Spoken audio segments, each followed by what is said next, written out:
নমস্কার বন্ধুরা, আরও একটা নতুন ভিডিওয়ে আপনাদের সকলকে জানাই স্বাগত। আজ আমি আপনাদের হুগলি জেলার একটি ছোট্ট গ্রাম ডুমুরদহে উত্তম আশ্রম ঘুরিয়ে দেখাবো। আপনারা এই আশ্রমে কিভাবে আসবেন, এই আশ্রমে এসে আপনারা কিভাবে দুপুরে ভোগ প্রসাদ গ্রহণ করতে পারবেন, এই আশ্রমে কি কি দেখার আছে, তো সব কিছু তথ্য আমি এই ভিডিওর মাধ্যমে আপনাদের জানাবো। তো ভিডিওটা একদম স্কিপ না করে পুরোটা দেখতে থাকুন। আশা করি ভিডিওটি আপনাদের খুব ভালো লাগবে। তো চলুন ভিডিওটি শুরু করা যাক। সকাল 8:10 হাওড়া কাটোয়া লোকাল ধরে আমি যাত্রা শুরু করলাম লিলুয়া স্টেশন থেকে। 3 নম্বর প্ল্যাটফর্মে আমাদের ট্রেন অ্যানাউন্স হয়ে গেছে, তো এখনই ট্রেন আসবে। আপনারা যদি হাওড়ার দিক থেকে এই আশ্রমে আসেন তাহলে যে কোনো কাটোয়া লোকাল ধরে আপনাদের চলে আসতে হবে ডুমুরদহ স্টেশনে। আর যদি আপনারা শিয়ালদার দিক থেকে আসেন সেক্ষেত্রে শিয়ালদা থেকে কাটোয়া লোকাল 8:06 ছাড়ে, সেই ট্রেনটি ধরে আপনাদের চলে আসতে হবে ডুমুরদহ স্টেশনে। হাওড়া থেকে ডুমুরদহ স্টেশনের দূরত্ব 52 কিলোমিটার, আর সময় লাগবে 1 ঘন্টা 20 মিনিট। ভাড়া লাগবে প্রতিজন 20 টাকা। আমরা সকাল 9:30 নাগাদ ডুমুরদহ স্টেশনে এসে পৌঁছে গেলাম। আর এই যে দেখতে পাচ্ছেন ট্রেন আমাদের নামিয়ে দিয়ে চলে গেল কাটোয়ার উদ্দেশ্যে। তো আমাদের ট্রেন এই যে হাওড়ার দিক থেকে এদিক থেকে আসলো, এসে নামালো। তো আমাদের আবার সেই হাওড়ার দিকেই যেতে হবে, গেলে আমরা পেয়ে যাব লেভেল ক্রসিং। তো চলুন দেখাচ্ছি আপনাদের। স্টেশন থেকে কিছুটা হাঁটলেই সামনেই দেখতে পাবেন আপনারা লেভেল ক্রসিং। আর এই লেভেল ক্রসিং এর সামনে থেকে আপনারা পেয়ে যাবেন টোটো। আপনারা চাইলে পায়ে হেঁটেও এই আশ্রমে আসতে পারেন। পায়ে হেঁটে সময় লাগবে 10 মিনিট, আর টোটো করে আসলে আপনাদের সময় লাগবে 5 মিনিট। টোটো ভাড়া প্রতিজন 10 টাকা। আমরা টোটোয় উঠে পড়লাম। স্টেশন থেকে একদমই কাছে এই উত্তম আশ্রম। আর এই যে মাঠটি আপনারা দেখতে পাচ্ছেন, এই মাঠটিও উত্তম আশ্রমেরই অন্তর্গত। আর ওই যে সামনে আপনারা দেখতে পাচ্ছেন দেওয়ালটি, ওই দেওয়ালটি হচ্ছে উত্তম আশ্রমেরই দেওয়াল। এর ভেতরেই রয়েছে উত্তম আশ্রম চত্বর। তো অবশেষে আমরা একদম উত্তম আশ্রমের মূল গেটের সামনে এসে পৌঁছে গেছি। বিশাল বড় একটি গেট। এই গেট থেকে প্রবেশ করেই আমরা পেয়ে যাব উত্তম আশ্রম। তো চলুন সবকিছু আপনাদের ঘুরিয়ে দেখাচ্ছি। মূল গেট থেকে প্রবেশ করে এই যে দেখুন রাস্তাটি, এই রাস্তা ধরে আপনাদের ভেতরে ঢুকতে হবে। আর চারিপাশটা দেখুন কত বড় জায়গার মধ্যে রয়েছে এই উত্তম আশ্রম। এই পুরো চত্বরটাই উত্তম আশ্রমের অন্তর্গত।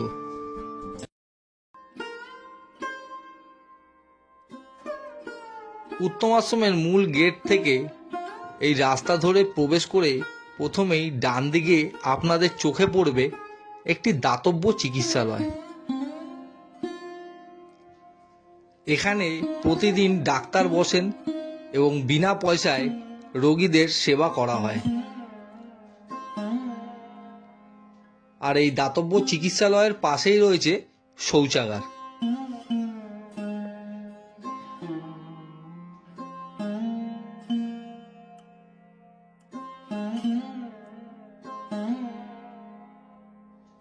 এবার আমরা এই রাস্তা ধরে কিছুটা হেঁটে প্রবেশ করব আশ্রম চত্বরে। তার আগে আপনাদের একটি বিশাল বড় অশ্বত্থ বৃক্ষ চোখে পড়বে। এই যে সামনে যে গাছটি আপনারা দেখতে পাচ্ছেন, এই গাছটির একটা বিরাট মাহাত্ম্য রয়েছে। এই অশ্বত্থ গাছ, যার তলায় এই আশ্রমের প্রতিষ্ঠাতা স্বামী উত্তমানন্দ দেব মহারাজ স্বপ্নাদেশ পেয়ে ত্রিশূল গেঁথে দিয়েছিলেন। আর এই গাছের তলায় বসে তপস্যা করে সিদ্ধি লাভ করেছিলেন। পরে অশ্বত্থ গাছের পাশে একটি বটগাছ লাগানো হয়, যা এখন বটবৃক্ষে পরিণত হয়েছে। এই বটবৃক্ষের তলায় এসে এক আলাদা অনুভূতি অনুভব করছি। এই বটবৃক্ষের পাশেই রয়েছে গাড়ি পার্ক করার জায়গা। এবার আমরা মূল আশ্রমটি দর্শন করব।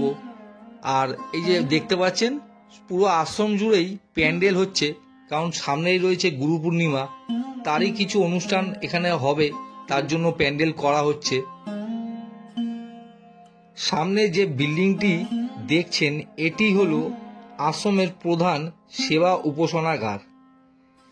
এই উপাসনাগারের একদম নিচের তলায় ভক্ত ও শিষ্যদের বসার জন্য রয়েছে বিশাল হলঘর। এখানে বিশেষ বিশেষ দিনে দীক্ষা দেওয়ার ব্যবস্থা আছে।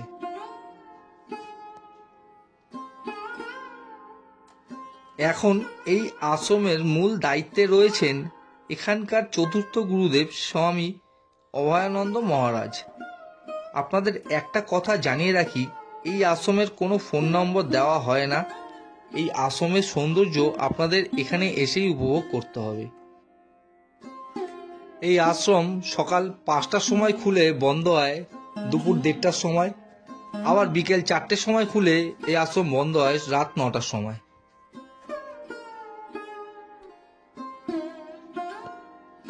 এবার আমরা এই আশ্রমের পূজা ঘরে প্রবেশ করে সব গুরুদেবের বিগ্রহ দর্শন করে নেব। এখানে সকাল ও সন্ধ্যাবেলা নিয়মিত পূজা করা হয়। স্বামী উত্তমানন্দ প্রতিষ্ঠিত এই উত্তম আশ্রমের প্রথম গুরুদেব উনিই ছিলেন। ওনার পর দ্বিতীয় গুরুদেব হয়েছিলেন স্বামী ধ্রুবানন্দ গিরি মহারাজ। তৃতীয় মহারাজ ছিলেন স্বামী ভিগানন্দজি মহারাজ ও চতুর্থ মহারাজ যিনি বর্তমানে রয়েছেন তিনি হলেন স্বামী অভয়ানন্দজি মহারাজ। এই পূজা ঘরে ঢুকে মনের ভেতর এক আধ্যাত্মিক চেতনার সৃষ্টি হলো, যা মুখে বলে বোঝানো যাবে না।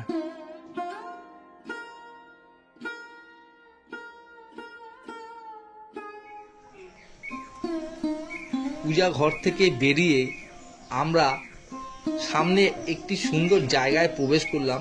দেখুন সামনেই রয়েছে একটি কুটির, এখানে বহু ভক্ত বসে সময় কাটান। আর চারিদিকটা খালি দেখুন, শুধু গাছগাছরা আর রয়েছে পাখির ডাক। আমরা সাধারণত ছবিতে এইরকম আঁকা দেখতে পাই, কিন্তু একদম সামনে থেকে অরিজিনালি মানে সত্যিকারের দেখতে পাচ্ছি, এটা ভেবেই এত ভালো লাগছিল। আপনারা আশা করি বুঝতেই পারছেন আর পাখির ডাকও শুনতে পাচ্ছেন। আপনারা যদি এই উত্তম আশ্রমে আসেন অবশ্যই এই জায়গাটিতে একবার গিয়ে দেখবেন, আপনাদের এত ভালো লাগবে আর আপনাদের সময় কিভাবে কেটে যাবে আপনারা বুঝতেই পারবেন না। অপূর্ব সুন্দর এই আশ্রম। দেখুন চারিদিকে ফুল গাছ, বিভিন্ন ধরনের ফুল গাছ, আর মাঝখান দিয়ে রয়েছে এরকম বাঁধানো রাস্তা। আপনাদের খুবই ভালো লাগবে এখানে আসলে, অবশ্যই পারলে একবার এসে ঘুরে যাবেন। আর একটা দিন আপনারা এখানে খুবই সুন্দরভাবে কাটিয়েও যেতে পারবেন।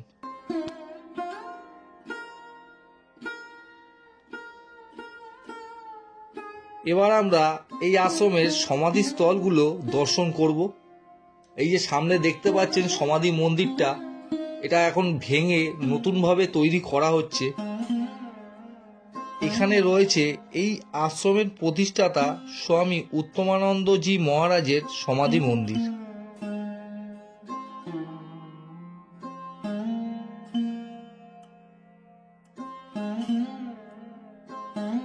এই সমাধি মন্দিরগুলোতে নিয়মিত পূজা করা হয়।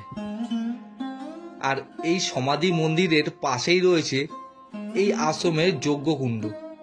সেই যজ্ঞকুণ্ডটিও আপনাদের দর্শন করাবো।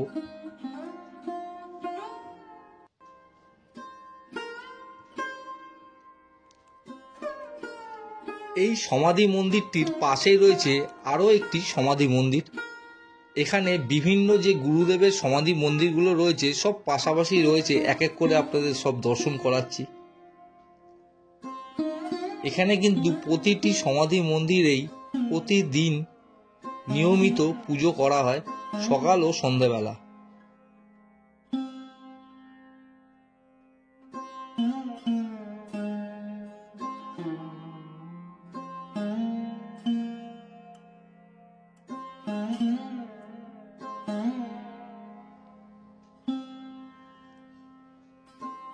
আর এখানে যে মন্দিরটি আপনারা দেখতে পাচ্ছেন, এই মন্দিরটিও একটি সমাধি মন্দির। বিভিন্ন যে গুরুদেবরা এখানে ছিলেন তাদেরই সমাধি মন্দির এখানে করা রয়েছে। তো চলুন ভেতরে প্রবেশ করে আপনাদের সব এক এক করে দর্শন করাচ্ছি। এই যে সামনেই আপনারা দেখতে পাচ্ছেন সমাধিস্থলের ওপরেই রয়েছে গুরুদেবের মূর্তি, আর সামনেই রয়েছে দুটি শিবলিঙ্গ। এছাড়াও রয়েছে বিভিন্ন গুরুদেবের ফটো, আর শিবলিঙ্গর ঠিক পাশেই রয়েছে নন্দী মহারাজ। তো মন্দিরগুলো খুবই পরিষ্কার পরিচ্ছন্ন, একদম মানে যেমনটা হয় আর কি মন্দির আশ্রম। আপনাদের এখানে আসলে খুবই ভালো লাগবে।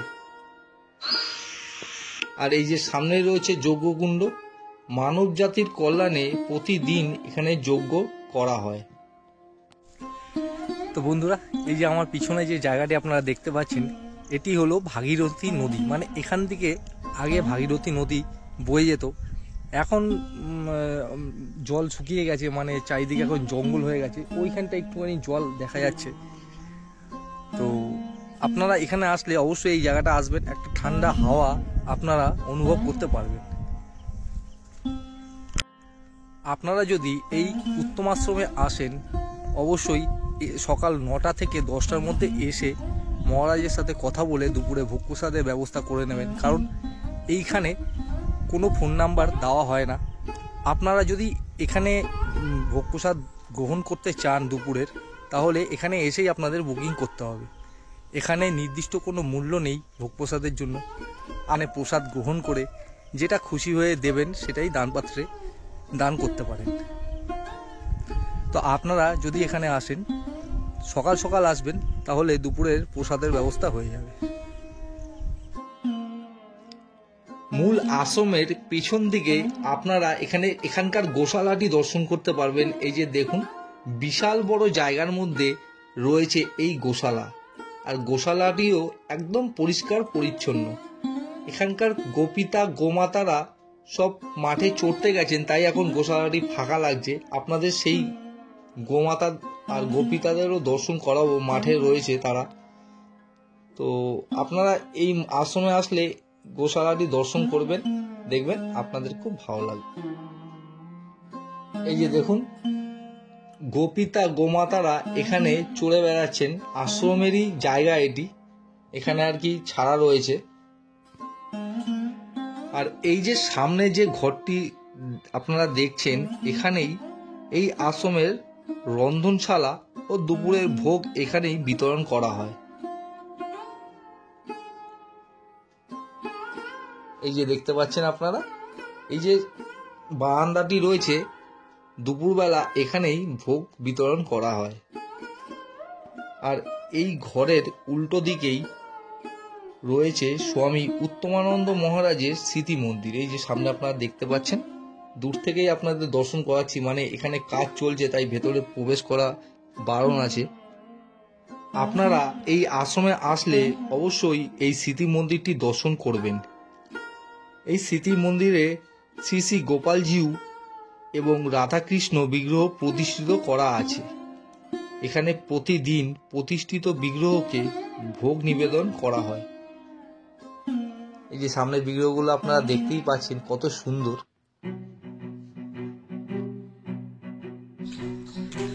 তো বন্ধুরা, ডুমুরদহ উত্তম আশ্রম সম্পর্কে আশা করি সমস্ত তথ্য আপনাদের সঠিকভাবে দিতে পেরেছি।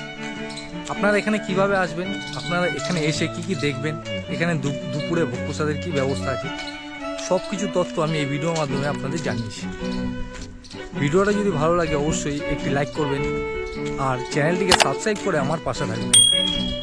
আর যতটা পারবেন ভিডিওটি শেয়ার করবেন, তাহলে অনেকে ঘরে বসে এই উত্তম আশ্রম সম্পর্কে অনেক কিছু জানতে পারবে, আর এখানে এসে এখানকার সৌন্দর্য উপভোগ করতে পারবে। তো ভিডিওটা আজকের জন্য এই পর্যন্তই। দেখা হবে আবার পরবর্তী ভিডিওয়ে। ততদিন সুস্থ থাকবেন, ভালো থাকবেন আর নিরাপদে থাকবেন। উত্তম আশ্রম থেকে আজকের জন্য বিদায়।